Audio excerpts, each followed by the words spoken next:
نور منتقل ہو کر کے حضرت شیش کے پاس آیا ہے اور وہ حضرت آدم کے وسیع قرار دیے گئے ہیں۔ حضرت شیش علیہ السلام حضرت حوا سے تنہا پیدا ہوئے ہیں، اور تنہا پیدا ہونے کی وجہ بھی یہ ہے کہ ان کی پیشانی پہ نور محمدی جگمگا رہا ہے۔ آقا کائنات کے اعجاز میں انہیں تنہا پیدا کیا گیا ہے، ورنہ حضرت حوا کے یہاں ایک بیٹا اور ایک بیٹی ساتھ میں پیدا ہوتے تھے۔ عزیزان گرامی وقار، یہی نور جب حضرت نوح کو میسر آیا ہے تو ان کی کشتی کی حفاظت کا سائبان بن گیا ہے۔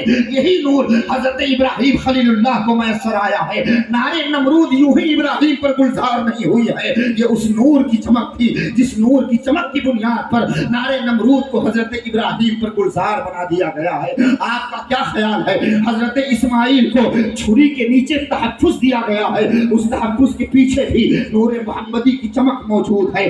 آپ کا کیا خیال ہے؟ حضرت یعقوب کی آنکھوں میں جو نور اترا ہے وہ نور بھی نور محمدی ہے۔ حضرت یوسف مصر کے بازار میں بے نقاب ہوئے ہیں اور ان کا حسن مشہور ہوا ہے، تو اس حسن کے پیچھے بھی آقا کائنات کے نور کی جلوہ گری ہے۔ حضرت موسیٰ کو بھی وہی نور میسر آیا ہے، حضرت عیسیٰ نے بھی اسی نور کے تذکرے کیے ہیں، مبشرا برسول یاتی من بعد اسمہ احمد، یہاں تک کہ حضرت عیسیٰ نے نام بھی بتا دیا ہے، میں بشارت دیتا ہوں میرے بعد ایک پیغمبر آئے گا، اس کا نام احمد ہوگا۔ عزیزان گرامی وقار، آقا کائنات صلی اللہ تعالیٰ علیہ وسلم ارشاد فرماتے ہیں میں پاکیزہ اسلاب سے پاکیزہ رحموں کی طرف منتقل ہوتا رہا، میرے آباء و اجداد میں کوئی بدکار نہیں ہوا، یہاں تک کہ میں پاکیزہ نسلوں سے پاکیزہ رحموں کی طرف منتقل ہوتا رہا۔ جب بھی جائز طریقے سے آپس میں دو گروہ بنتے تھے تو ان میں جو بہتر گروہ ہوتا تھا میں اس کی طرف منتقل ہو جاتا تھا۔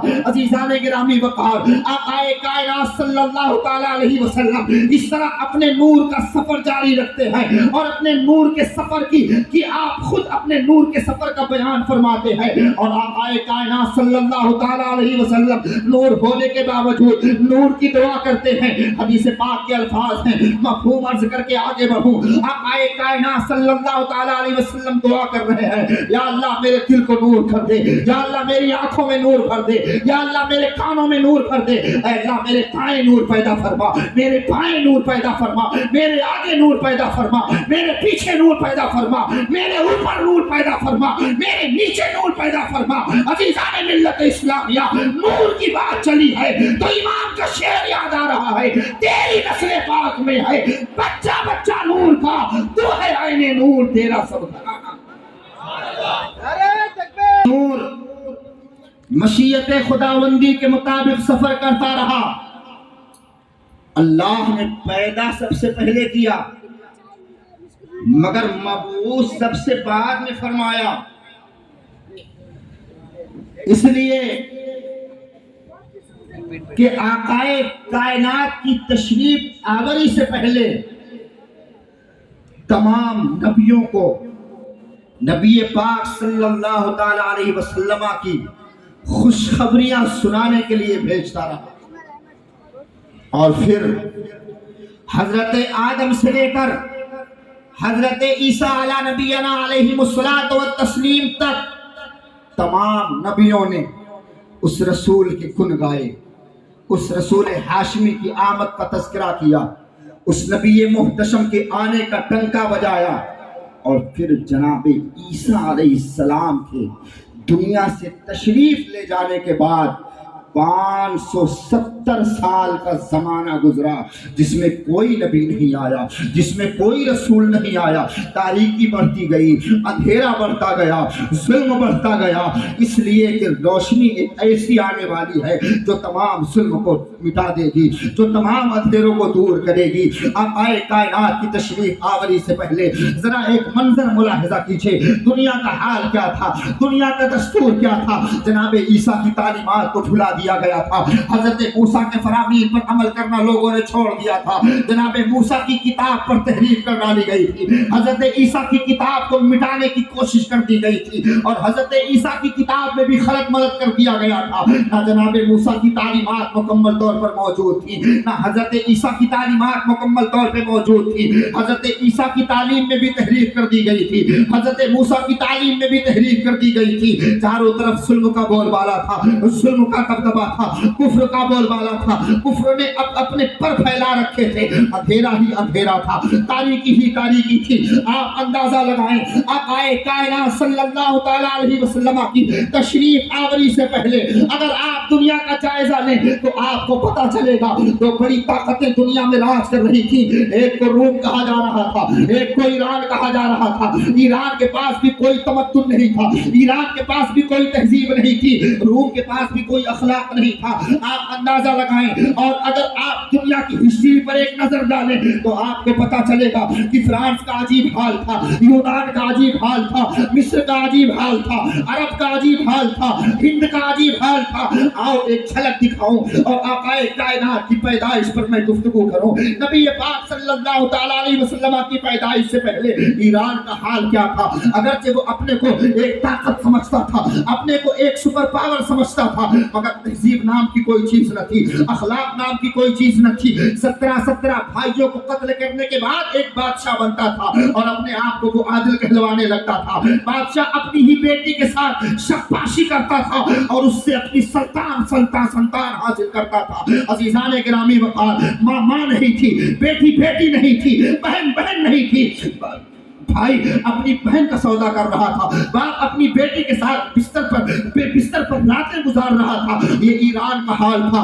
आप अगर मिस्र की सरजमीन का जायजा लें तो आक़ाए कायनात की तशरीफ आवरी से पहले मिस्र का आलम ये था कि हर साल दरियाए नील के नाम पर एक बलि दी जाती थी। हर साल किसी हसीन और जमील बच्ची को सजा समा करके दरियाए नील के किनारे ले जाकर के कत्ल कर दिया जाता था। आप अंदाजा लगाएं, आक़ाए कायनात सल्लल्लाहु तआला अलैहि वसल्लम के सहाबी है हजरत अमर बिन आस हैं।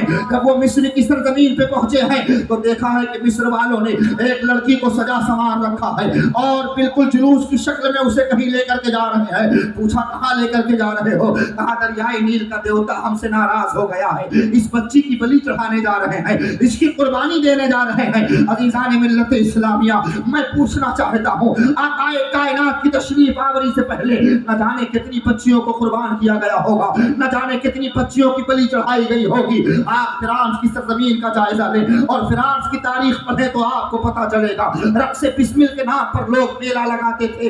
आज रक्स बिस्मिल शायरी की इस्तिलाह बन चुका है। दिल दर्द से बिस्मिल की तरह लौट रहा हो, सीने में तसल्ली को तेरा हाथ धरा हो, मगर हाय रे वो बिस्मिल। फ्रांस की सरजमीन पर साल में एक मर्तबा रक्स बिस्मिल के नाम पर मेला लगता था। उस मेले में एक नौजवान को नाचने पर मजबूर किया जाता था। नौजवान जब नाचता था और नाच शबाब पर पहुंचता था तो उसकी गर्दन मार दी जाती थी, खून के फव्वारे अलग गिरते थे, बेसर का धड़ अलग नाचता था। न जाने कितने नौजवानों को फ्रांस में मारा गया होगा। अरब की सरजमीन का अगर आप जायजा लें तो 10% ऐसा हाल था कि बाप के यहाँ अगर बेटी पैदा हो तो बाप अपने ही हाथों से अपनी बेटी को जिंदा दफन कर देता था।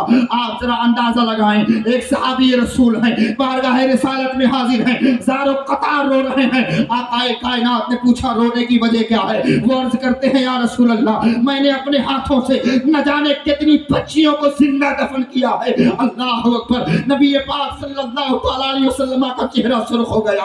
आक़ाए कायनात के चेहरे पर गज़ब के आसार ज़ाहिर हो गए। आक़ाए कायनात सल्लल्लाहु अलैहि वसल्लम का चेहरा गज़बनाक हो गया। सहाबी हैं कि रोए जा रहे हैं, मगर ला तक़नतु मिन रहमतिल्लाह ने रहमत की उम्मीद बंधाई है और इस्लाम से पहले के तमाम गुनाहों का कफ़ारा इस्लाम करता नजर आ रहा है। मगर मैं ये बताना चाहता हूँ कि आक़ाए कायनात से पहले न जाने कितनी लाख बच्चियों को अरब में मारा गया होगा, न जाने कितनी बच्चियों को जिंदा दफन किया गया होगा, न जाने कितनी बच्चियों को कुर्बान किया गया होगा। अज़ीज़ान मिल्लत इस्लामिया, अगर आप मिस्र की सरजमीन का मुताला करें और मिस्र की तारीख पढ़ें तो आपको पता चलेगा मिस्र की तहजीब ये थी, मिस्र का तमद्दुन ये था, मिस्र का कल्चर ये था कि वहाँ जो बच्चा पैदा होता था अगर वो तंदुरुस्त व तवाना होता था, अगर वो हेल्दी होता था, अगर वो ताकतवर होता था तो उसे जिंदा रखा जाता था, और अगर बच्चा कमजोर पैदा होता था तो उसे मार दिया जाता था। अगर बच्चा कमजोर पैदा होता था